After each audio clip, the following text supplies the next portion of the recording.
السلام عليكم ورحمة الله تعالى وبركاته. مرحبا بكم معايا في وصفة جديدة وفيديو جديد. اليوم إن شاء الله غادي نقدم معكم واحد الكيك اللي هو رائع جدا، كيك بالشوكولاتة والكنافة. نتمنى أنه يعجبكم وتجربوا إن شاء الله، وإلا عجبكم الوصفات ديالي نتمنى أنكم تدخلوا القناة ديالي وتفعلوا الجرس تابوناو، وعلاش لا تبارطاجيو الوصفات مع الأصدقاء والأحباب. بسم الله وعلى بركة الله، نبداو في الوصفة ديال اليوم. هنايا غادي ندير 2 بيضات، غادي نزيد عليهم نصف كاس العبارة بكاس ديال العنبة، نصف كاس ديال السكر حبيبات سكر سنيدة، ونصف كاس ديال زيت المائدة، ونصف كاس ديال الحليب. كما كتشوفوا راه غادي ندير كلشي دقة وحدة، يعني راه كيك ساهل وبسيط ممكن أي وحدة ديرها. صافي وغادي نمزج كلشي مزيان واحد الدقيقة، عاد غادي نزيد إن شاء الله العناصر الأخرى النواشف اللي بقاو لينا. هانتوما كما شفتوا راه خلطت مزيان، تخلط لينا داك البيض مزيان مع السكر. صافي هنا غادي نضيف معلقة كبيرة ديال الكاكاو مر،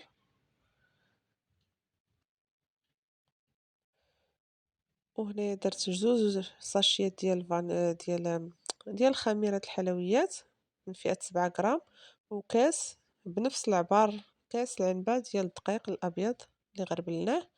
صافي وغادي نخلط كلشي حتى ينسجموا لينا المقادير.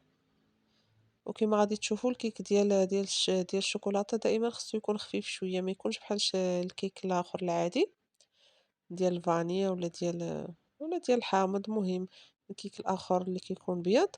هنا الكيك ديما ديال الشوكولاتة باش يجينا خفيف ويجينا زوين ضروري انه يكون يعني خفيف ما يكونش ثقيل. صافي هنا في الاخير غادي نزيد معلقة صغيرة ديال خل ابيض. صافي وغادي نخلط كما كتشوفوا في الفيديو. صافي مباشرة غادي ناخد الخليط غادي نخويه في مول اللي دهنته هكا بالزيت، ممكن دهنوه بالزبدة، راه ما درتلو لا دقيق لا والو.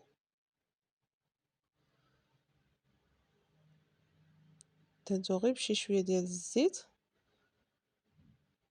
صافي وغادي نفرغ داك الخليط كامل.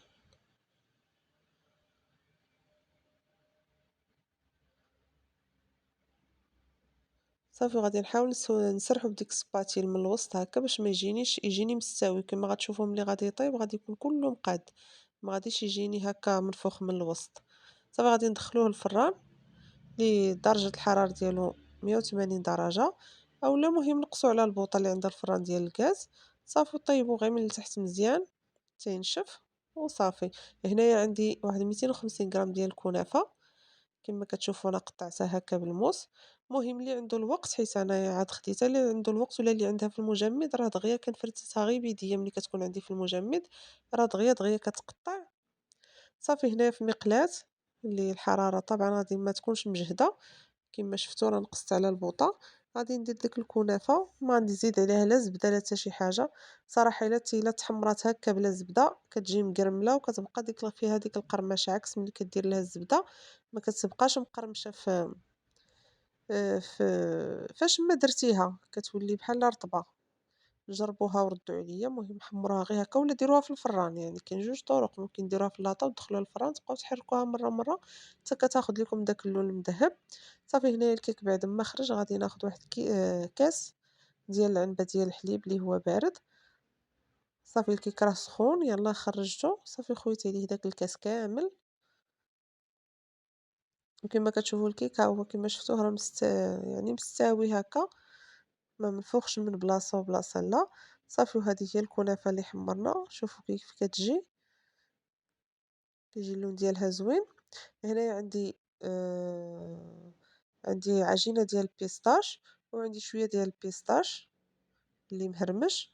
صافي عندي الصوص ديال الكراميل، انا غنخليه لكم في صندوق الوصف، راه عندي فيه يعني المقادير ديالو والوصفه ديالو بوحدها راه كاينه، غنخليها لكم في صندوق الوصف اللي بغاتها. ممكن تستعملوا نيسلي كراميل ولا اي كراميل عندكم، المهم هذا راه صنع منزلي كيجي زوين بزاف. المذاق ديالو، وطبعًا اقتصادي راه كيما راه عندي الفيديو راه غير ب3 دراهم يعني المقادير ديالو قلال جدًا، ما فيه حتى حاجة. هنايا غادي نخوي هاديك لاصوص ديال البيستاش، المهم هنايا راه على حساب أشنو بغيتو، راه ممكن تزيدو على هاد الكمية اللي درت أنا درت المهم كمية اللي هي معقولة، ممكن تضاعفو حتى الكمية ديال عجينة ديال البيستاش. هنا درت راه واحد 3 د المعالق كبار عامرين ديال عجينة البيستاش، وزدت عليهم 3 د المعالق كبار تقريبا ديال الكراميل، صافي وغادي نخلّط، إلا خصني غادي نزيد شوية الكراميل، وكيف ما قلت لكم إلا بغيتوها تجيكم معجنة زعما وفيها لا كريم بزاف زيدوا منها، داك الشي على حساب الجهد وعلى حساب زعما الرغبة ديالكم. صافي هنايا بعد ما خلطتها مزيان صافي غادي نزيدها واحد 2 معالق كبار ديال الكراميل، صافي وغادي نخلط كلشي مزيان بهذا الشكل. جات رائعة، جا المذاق ديالها زوين بزاف، نتمنى غير تجربوها.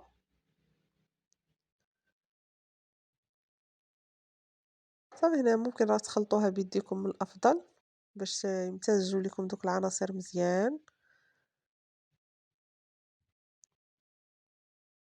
صافي هنا راه واخا كتبان لكم هكا بالمعلقة بحال إلا كتفرتت، راه زعما يعني شبعانة قوام، واخا كتبان هكاك زعما راه فيها لاصوص.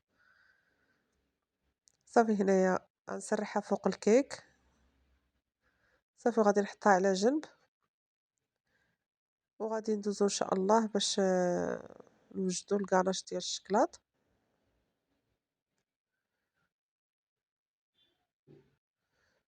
هنايا راه زدت شوية البيستاش، ما خلطتهاش معاه باش ما تجينيش ناشفة يعني كتر وتحتاج ليا بزاف ديال لا كريم ديال البيستاش وكراميل، زدتو غير من الفوق. وهنايا راه درت كاس إلا ربع ديال لا كريم،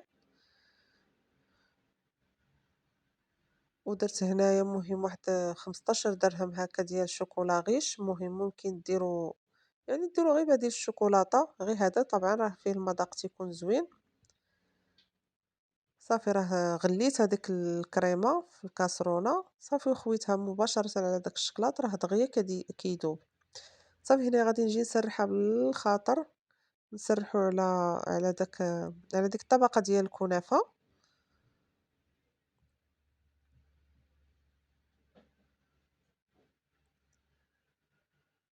وهنايا راه لا بغيتو ديك الطبقة تكون يعني خف، راه ممكن ديروا كاس زعما تزيدوا في لا كريم، ديروا كاس ديال لا كريم مع ديك الكمية اللي قلت لكم ديال الشكلاط.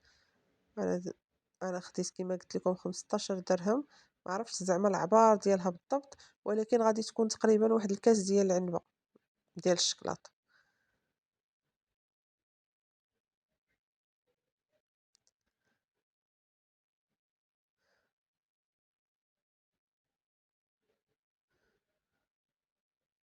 صافي هنايا راني سرّحتو، صافي وغادي نرشّو بشي شوية ديال البيسطاش اللي بقى لي، بيسطاش مهرمش من الفوق، صافي وغادي ندخلها التلاجة باش تبرد، ونجيو إن شاء الله باش نشوفو الشكل النهائي ونتذوقوها. راه جات المذاق ديالها كيما قلت لكم رائع جدًا، نتمنى أنكم تجربوها أقرب وقت وتردوا عليا في التعاليق كيفاش جاتكم. ها نتوما أنا قطعتها وكما كتشوفوا راه ديك الطبقة الفوقانية يعني راه شادة راسها، يعني اللي بغات جهة خف من هكا راه تزيد تعمر هداك الكاس بلا كريم، دير كاس ديال لا كريم. وهانتو شوفوا ليا الطبقات، وما نعاودش ليكم كما قلت لكم إلا جربتوا طريقة تحمروها يعني حمروها في الفران ولا في المقلة بلا ما تزيدوا الزبدة، راه كتبقى مقرمشة ديك الطبقة ديال الكنافة واخا الكيك كاع يبات كتبقى مقرمشة. نتمنى أن الفيديو ديال اليوم ينال إعجابكم، وإلى وصفة قادمة إن شاء الله، في أمان الله وحفظه، السلام عليكم.